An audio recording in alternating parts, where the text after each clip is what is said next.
Hey everybody, I'm Billy Koch, and this is the Owner's Box from Absolute Parts Unknown. Michelle is in a hotel room, it looks like. We're not sure exactly where she is, but she looks fantastic. Her hair is special, even though she's been traveling all day and had a horrific Delta flight, which I followed on Twitter the other day. Michelle, we're glad you're here. Thank you. You don't even know the half of that flight. It was crazy. I am in Seaverville, Tennessee right now, and Why? we actually have a whole cabin. Are you on vacation? Yeah, Oh, I didn't even know you were on vacation. You were doing the yeah. show on vacation? Of course, I do the show from everywhere I go in the world, Billy. I like it. I like I have parts unknown. dedication to the show that was your brainchild. Yes, my brainchild like 15 years ago.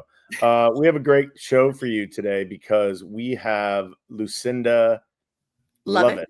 I almost said I know you did. I know you did. Lucinda Lovett joining us from CARMA. She's going to explain all about what CARMA is, what they do, and talk about CARMATHON, which is on the 16th of August.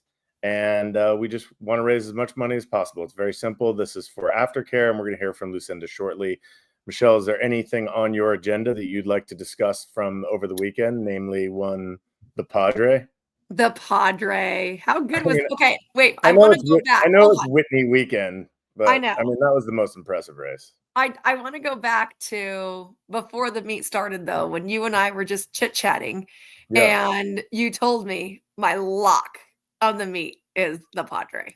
yeah, And he'd I been said, training "Thought process," and you said, "She'll probably win, but the Padre." the Padre. Yeah, I love this horse. He's such a cool horse. There's a great photo that someone took on the Benoit team of Rispoli kind of leaning over and petting him, and he's just a super chill horse. He sleeps all day long. But when it's time to do his job, he's like, let's fucking go.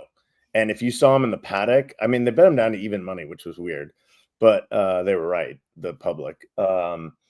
And he's just so here's the crazy thing. I have to run Ironman Cal against the Padre in the Del Mar Derby. Like Ooh. I've run horses, like we run horses against each other all the time, but I've never run, I think, like two what I'll call like stable stars. Right. Like these are the best 3-year-old colts we have, and they're both awesome, and I love them both. They're 2 stalls away from each other in the D'Amato barn at Del Mar. And Cal is the type that like he's just out of his stall looking for someone to kill, and the Padre is asleep. And it's like it's really funny. They're so different personalities, but I don't even know what I'm going to do. Like I don't know how to prepare myself. That's going to be a rough day. Yeah. August It's gonna 31st. be it's gonna be exciting, though. What a It's great going to day be a for lot of you. fun. Yeah, it's going to be a lot of fun. So, You know but it that was you know that also line, like, "The best of times, the worst of times"? yeah, right. You know what? Someone said to me, first world problems, and I say to Yeah. them, I say my friend Josh Levinson always says, "Hey, first world problems, still problems." Oh, you know Yeah, what? That is a really good term yeah, or they're still saying. problems. They're still Uh, problems. before So we let Lucinda in, yeah, just as like the additional 3 things of note, what were yeah. your takeaways from the Whitney? Sierra Leone is awesome. Oh, I have like a weird thing now going on. Oh, Sierra Leone is awesome. They use the rabbit. I don't have a problem with it. The rabbit didn't go that fast, though. It wasn't Didn't even go that fast. I Yeah, think the rabbit's main target there was just to screw up Fierceness, because maybe. when he rushed up and then Fierceness got really aggressive, and then it was Yeah, really hard for Johnny to back Fierceness off, and, yeah. he had horses coming outside of him. I think that was more of a detriment to him than them going fast, because he didn't go fast. No, I agree. I agree. I thought Pratt's DQ on Zulu Kingdom was kind of ridiculous. I still don't What really. was more bananas, the Zulu Kingdom DQ or For the the one at race Delmar, at Del Mar? Because if how did they take the 5 down and not take the 7 down? I, I, The 6 missed the break, and the 5 and the 7 came in together. Like, I know yeah, in theory, the 6 clipped heels with the 5, but, like, they came in together because the 6 missed the break of his own yeah. accord. I think I would have just left it. I don't understand what's happening, and I really do believe. Listen, we're in a world of transparency. What like when Major League Baseball goes to their when Mhm. they challenge, or when the NFL goes to their challenge, like you kind of like see the people talking. You see like, Yeah. why aren't we like showing the stewards and listening to them? So at Naira, when I was there this weekend, Yeah. immediately after they brought the steward that was the representative Yeah. steward And had an down to interview. the paddock, and Acacia interviewed him. Yeah. Which I So thought he was said, cool. this is what's going on. This is This is why the why. rule. They Yeah. have different rules there. I don't know all the rules of the inquiries, but it was rough. It was kind of a rough weekend for the stewards. I thought Kilwin was really good winning the test. Oh my gosh. Have you seen a horse fall on its face at the gate sprinting and still get Crazy. up to win? That was That amazing. race was crazy too, because you thought one horse was winning. You're like, oh my gosh, Balton's And going then to hold another on. horse. Here comes Yeah. the other Bill Mott. Oh no, here comes Ragtime. Like, it was crazy. It was crazy. And I really like Deterministic. I think he's a really neat horse. And I was so disappointed with Johannes. I mean, he just didn't get a trip, but so I had dinner with Rispoli last night, and yeah.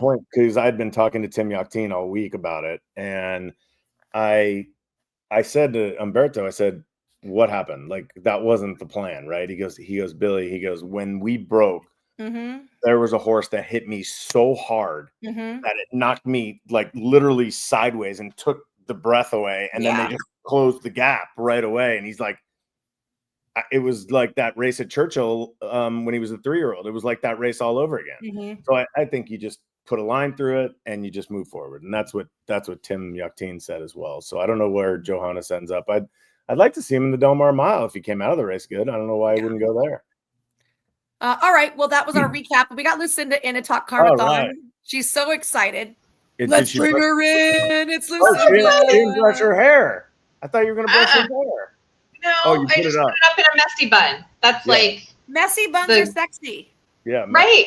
You said that. See, if I would have said that, they would have called me misogynistic. So I did not say that. Hold on. I'm going to roll around on my bed and I'm going to do a messy bun too. Oh God. She's going messy bun. Lucinda Lovett is here. Hi. She is. I don't even know what your title is. What is your title?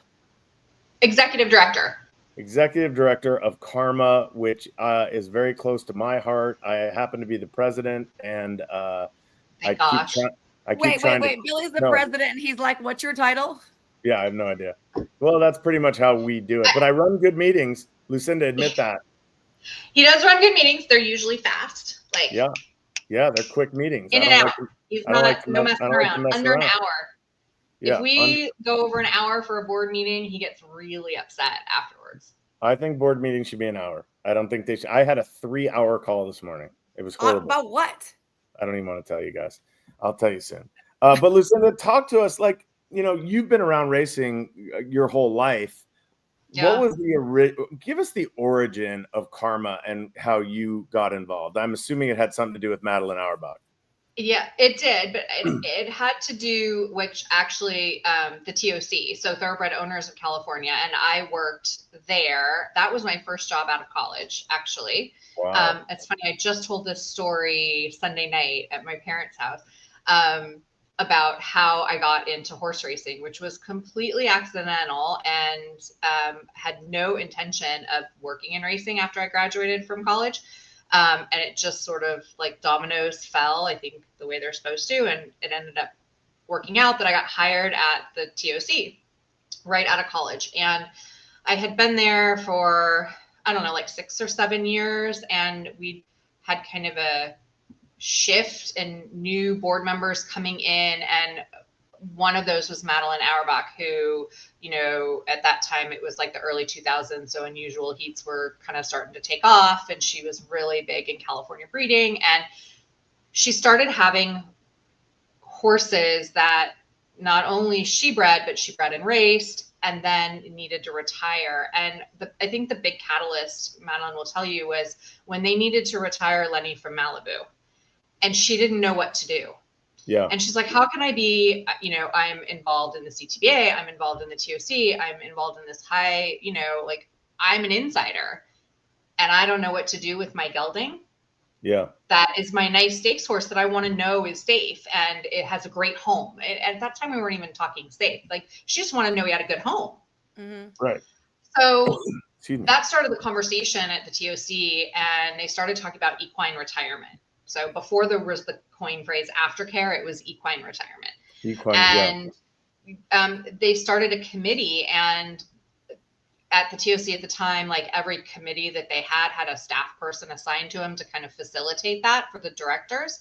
And I got given the Equine Retirement Committee, and I ended up coordinating some meetings, and we started doing some planning. And after about a year, we were like the people on the committee were like, we need to do something about this. And about 8 months later, CARMA we was were born. in front of the horse racing board asking for a rule change to create sustainable funding for aftercare in California. And it was one of the early, like, from purse revenue contributions. A lot of the other stuff, like New York had one, but that was like a check off where you could check off to donate $5 per your per start. Or so this was the first time that we were taking a percentage of purse revenue, owners' purse revenue, and creating a fund, like a pool of money to then support aftercare.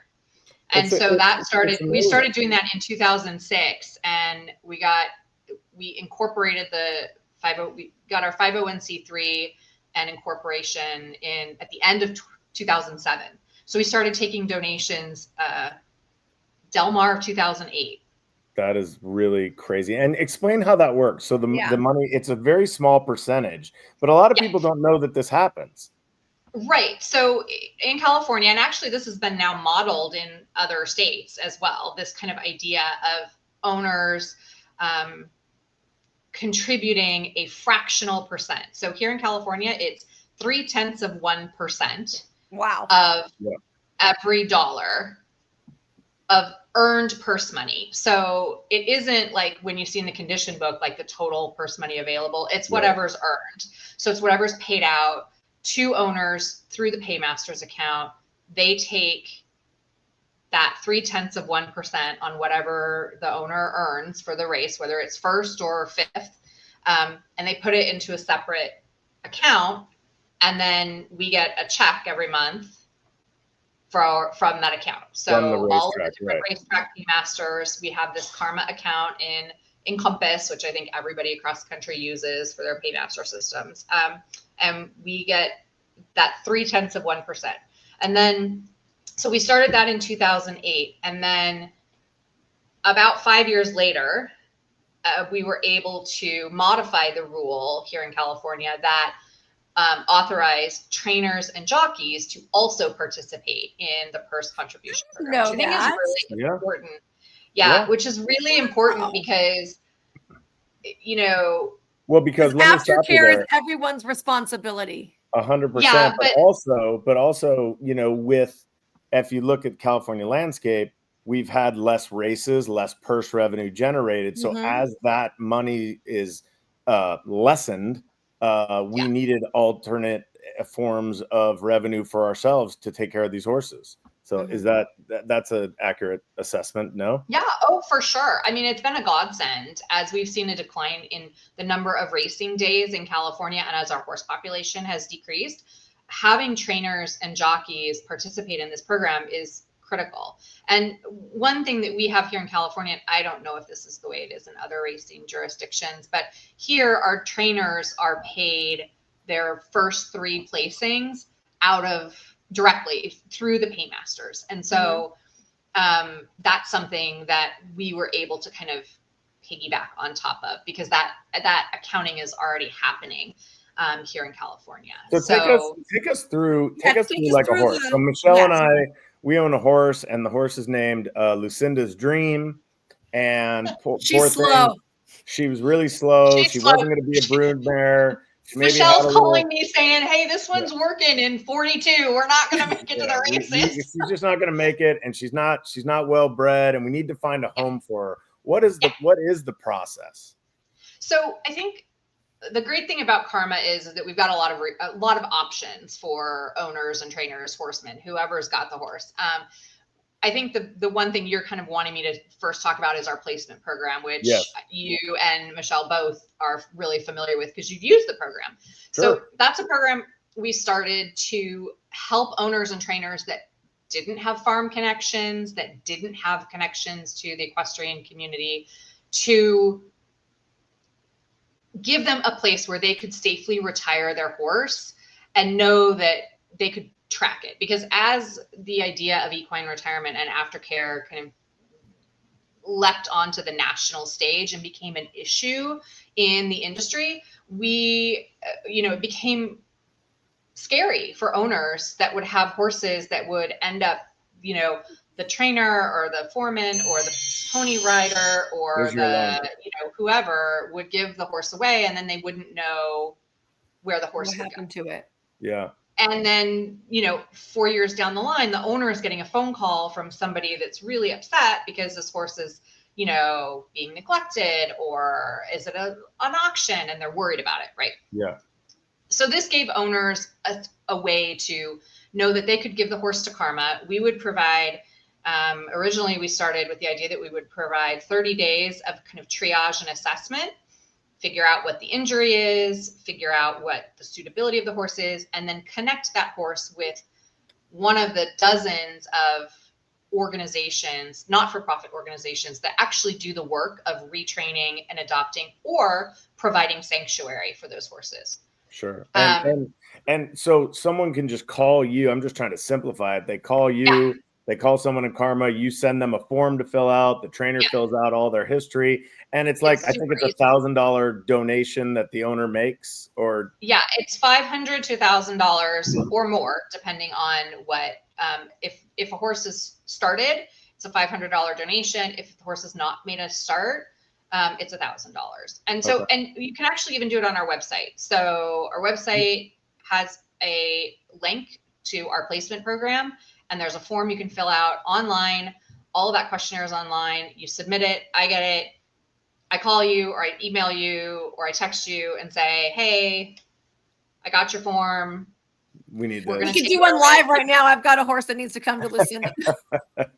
That's not good. Lucinda, I'm crazy, and I call Lucinda all the time about the horses I've sent through CARMA, and I'm like, where's this horse? What's it doing? Do other people also do that, or am I the only annoying person that does that?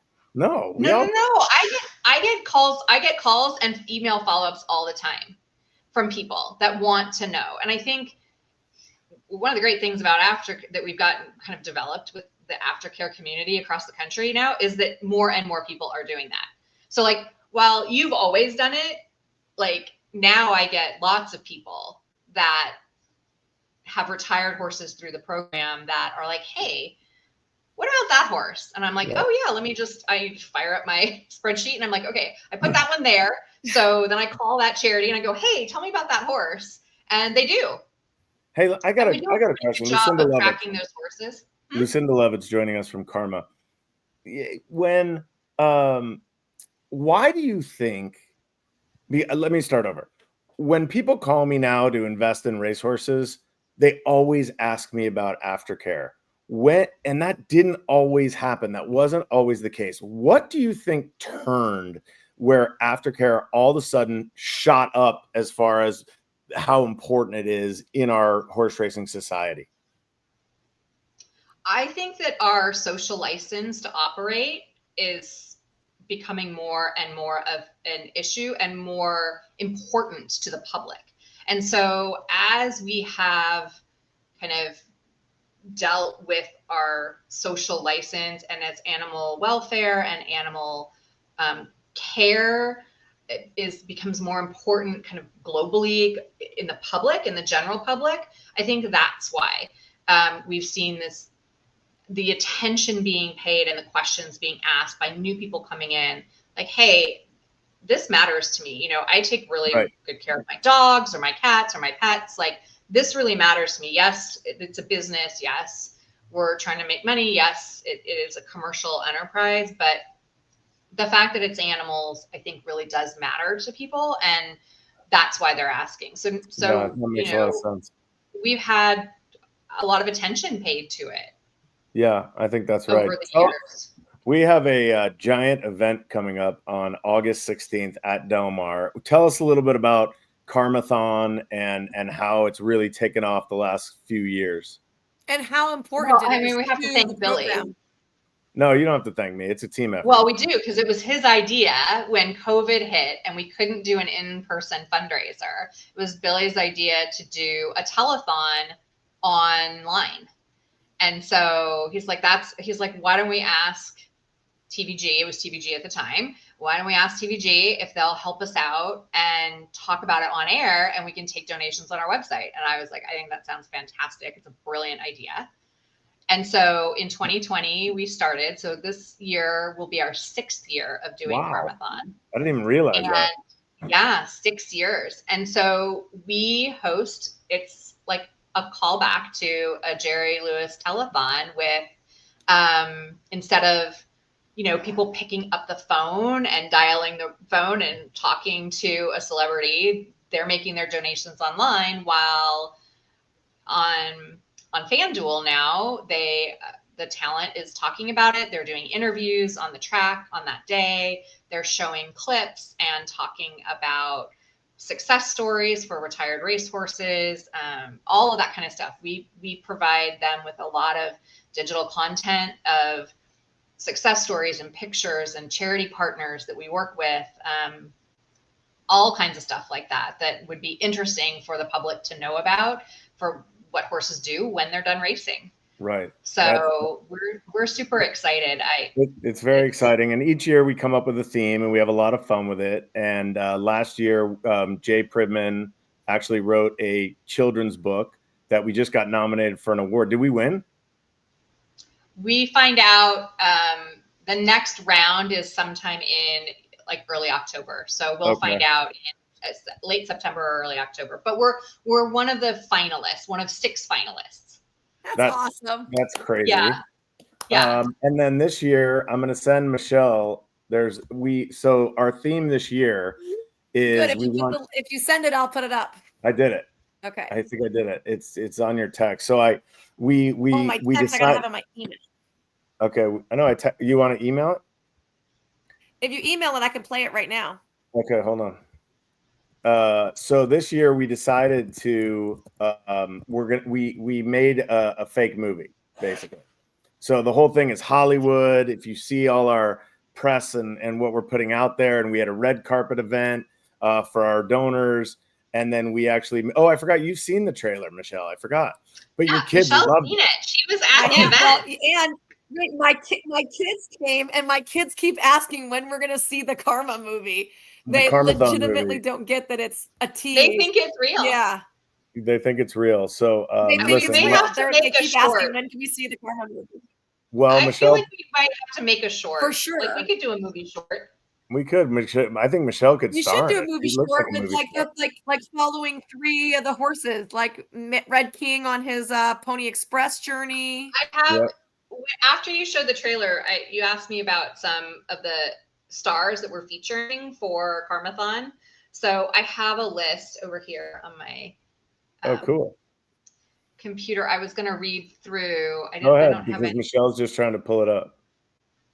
I sent you the Twitter link. I have slow Wi-Fi in the mountains. Okay. Michelle's on vacation, actually. Did everybody stop? Working on vacation? No. Yes. Start with the list. I have dedication for anything with Billy. Okay, so one of the things that we're doing, we have the trailer. So we actually have this the movie trailer that we made, and then as a part of the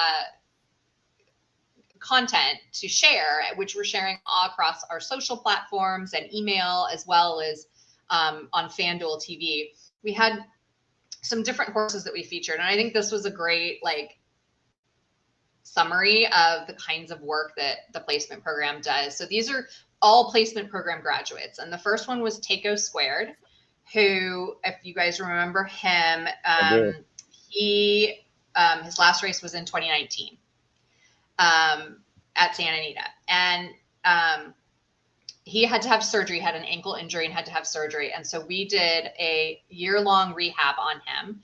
Wow. And then sent him to United Pegasus Foundation, which is our premier retirement sanctuary facility.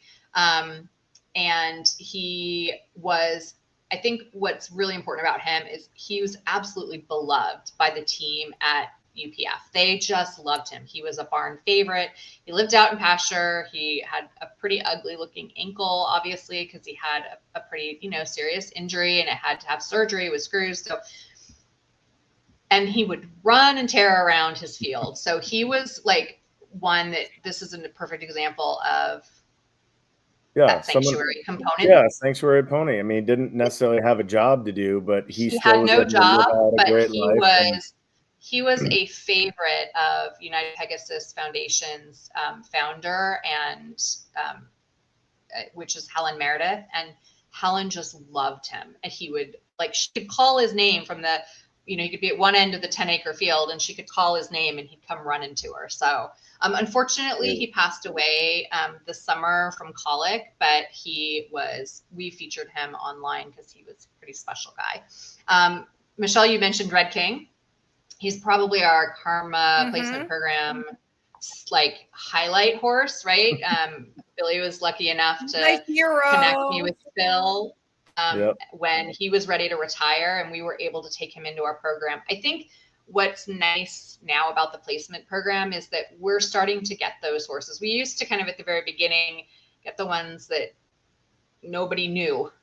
And now we're getting horses that, have had a career and that were notable or people would remember from betting on them or things like that. So Red King is probably our poster child. He has done everything, gone to RRP, the Thoroughbred Makeover in Lexington, Kentucky. He had a long career, 43 starts, raced till he was 9. And now he's doing the Pony Express. And so I placed him with one of our charity partners, Sandy Creek Ranch Foundation. And that family has heavily involved in Pony Club, which is a great way to introduce. That's not the Pink Pony Club. Not the Pink Pony Club. This is Pony Club, which is an international organization that teaches young people how to be equestrians. That's cool.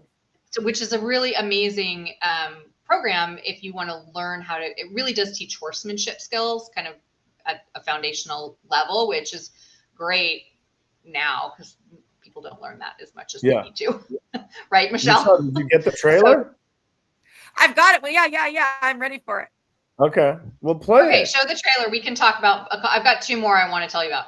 Okay. Okay. Can you make it full screen? Like hit the thing? No, hit the part to your right to make it big full screen.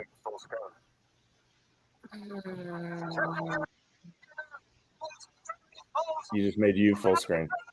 Yeah. Ruined the whole thing. The volume's not great. Is it not? No, we got to stop it. Technical difficulties. So what I would say is, Michelle, you can go to our website. It's on our website. Yeah, let's go to the CARMA website. Okay. Yeah, because it's not doing it justice. Let's see. Am I allowed to present? Maybe. No, we can't do that stuff. Okay. We're not technically advanced, and people are right now. They just turned us off. No, they didn't turn. They love this kind of stuff. They think, oh, look at Michelle and Billy. They're so funny again. You think? Oh, so if you go to CARMA anyways. You can donate now on the CARMA website, which is www.karma4horses.org. I want that out there. All right, where is it? Here? Go up to the top. If you go up to the top bar where it says events. Michelle, your donate to support stuff is too small. I mean, your internet is too weak right now. Oh yeah, it might be too. It might be a little spotty. Why don't we just donate right now, Michelle? There, you can choose your. So I would, but then it would show my credit card number, Billy. I know. Don't play it. It's not going to do it justice. Let's go back, please. All right. There we go. All right. Now we're back. Okay. So you can go to our website, karma4horses.org, and on the events page, you can see the trailer. It's playing all the time. There you go. So you guys can watch it on there. All right, 2 more horses, Lou. Yeah, 2 more horses. So another one we did was Exit Row. Okay. He That's was where adopted Michelle by. likes to sit. Huh? That is Michelle where I likes like to sit. So my favorite seat. We placed him in 2022, and he was adopted by a 9-year-old girl who is training him to be a barrel racer. Oh, nice. And the last horse. Wait, keep talking. I have to get something. Billy doesn't want to hear this one, but the last horse is Maven, which we got from you, Michelle. And he is at Square Peg Foundation, and he is a therapy horse for people, mostly kids on the autism spectrum. And he loves it. And he was American Pharoah's first stakes winner, that buddy. Yes. Yep. He was notably sired by American Pharoah. When I sent that horse to Karma, my son was so upset. He led him onto the van, bawling. Oh, I remember that. Crying. Yes. I got a video. So upset. He's on the van to come to you, and then she panned, and there was this video of like 2 sobbing children. Terrible. And then they're running after the van. Sure? Yeah, I think did Olivia chase after the van? I don't mean to laugh. I didn't mean to laugh, but they literally ran after the van crying. It's amazing. Yeah, it was. But here's what's important, right? Is this whole idea that these horses, these elite race horses that are, intense athletes, can then have that bond with little kids and become as important and do something so significant when they're done racing, which, their racing career is short. It's a few years of a long lifespan. And so I think it's great that, these, he's got the Did you stickers. donate, Billy? No, look at that. So we made these to pass out. I don't know if you can see it. It says, they look so good. I support Karma. And we're going to give these out on the 16th for everybody to wear. So hopefully like the whole racetrack, like we'll have these on. Isn't that cool? Very cool. It's cool. It is very cool. They look really good. They look good, Billy. I haven't seen them. No, I just opened them. Yeah. And we're hoping, like, I've asked Josh, like, he said it was fine if I put them on, all the people at the veranda, and like gave them to grooms and people that were. Will you give them to people? Will you ask? I'm going to give them to trainers veranda to donate? Yeah, give them a everybody's going to donate. It's CARMATHON. That's what people do. Yeah. August 16th is your time. Now, listen, if you forget, you can donate before the August 16th, and we're going to leave it open after August 16th. So don't think just because you don't donate on August 16th that it doesn't make a difference. And I'm going to say one thing also. It doesn't matter if you give $10, $50, $1,000, whatever you can do, that this goes to the right place. A lot of times when you're doing charities or you see these things pop up when you're giving your money, I can personally guarantee you that this money is being given back in the form of grants to these people who take these horses, and that Lucinda and her team and our board, we care so much and so deeply about it. We've made it really our kind of priority in life to make sure that these horses have a place to go when they do retire, because they bring us so much joy and so much I don't even know the word. Joy is the best word. That when they're on the racetrack, and even people come to the races and they watch these horses and they're betting their $2 or their $10 or whatever, and they don't even realize, like, well, where do they go when they're done racing? They can't all be broodmares. They can't all be stallions. They have to have second careers, and that's what Lucinda has done. It's been her passion for life, and I can tell you from myself, we appreciate you. We know the racing community appreciates you. And we want you to, even when I quit soon, that everybody. Why are you quitting? I know.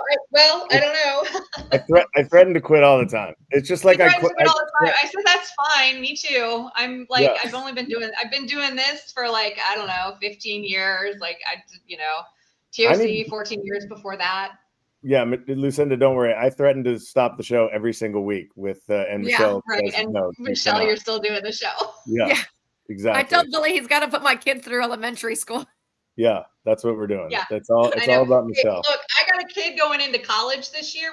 I just need a few more years from you, Billy. That's all. Okay, you got it, Lucinda. More Well, years. we've taken up more time than we wanted. I know you're very busy, and congratulations on Josh getting into the University of Arizona. That's amazing achievement. And I know you're very proud. And we will see you, and we'll see your face on a bunch of interviews in the next couple of weeks. And if you're listening, please www.karma4horses.org is where you can donate, and it goes to the right place. Donate now. It's live. We're open for business. All right. Taking all donations. Thank you, Lucinda. Thank you, Lucinda. Thanks, guys. That's Lucinda Lovett. Yeah, she is the mastermind. I just come up with ideas and then I say, well, let's do this. Billy, you know what? You are so great at ideas, honestly. You are so great at ideas. You come up with shit that you think that actually is going to work, and then someone gets it done and it's there. But you are so good at ideas. Can I tell you something really funny about the sticker idea? Do you know whose idea it was? Yours? Jeff Blea. Really? He said, we were on a conference call in our last meeting, and he was on the video, and he's like, when I go vote, I get a sticker that says I voted. And I said, and I was like, oh my God, we should get Karma stickers for CARMATHON. So hopefully, we will hand these out. And if you're on track that day, I'm going to have a bevy of stickers. I sit at the veranda table 36. If anyone needs a sticker, I'm going to come sit by you because I've got stuff to give out too. I've got posters and other stickers and bookmarks. It's going to be amazing. We're going to have a great day on the 16th. Michelle, what do we have coming up this weekend? Is it a big weekend at Del Mar? Coming up at Del Mar. I won't be there. So if you're there to see me, sorry. Why would you take a vacation in the middle of the summer, by the way? So to just keep it very brief, every other year or so, my mom and I take my kids on like a little 5-day holiday to Palm Springs. And like they get to go to the pool and, just because they don't get to go anywhere. Right. I mean, they're at the racetrack all the time. The racetrack. Yeah. But this year when I looked it up, it was like $3,000 for the same house that we've been getting. And I told my mom, I swear we can have a full-on vacation for that much money. And so I just started to like look at places. Oh, I can see you on a mad internet dash. Oh, yeah. So I literally, for less than that, got all of us to Tennessee, rent a car and a house for less than that. And Ryan's not there. No, Ryan has to stay at the barn. That was the only bad thing, because at Palm Springs, he did drive down for a day and hang out. But yeah, I was like, I'm not paying $3,000 to rent a house for 5 days. That's insane. That is insane. So now we are in Gatlinburg, Tennessee instead.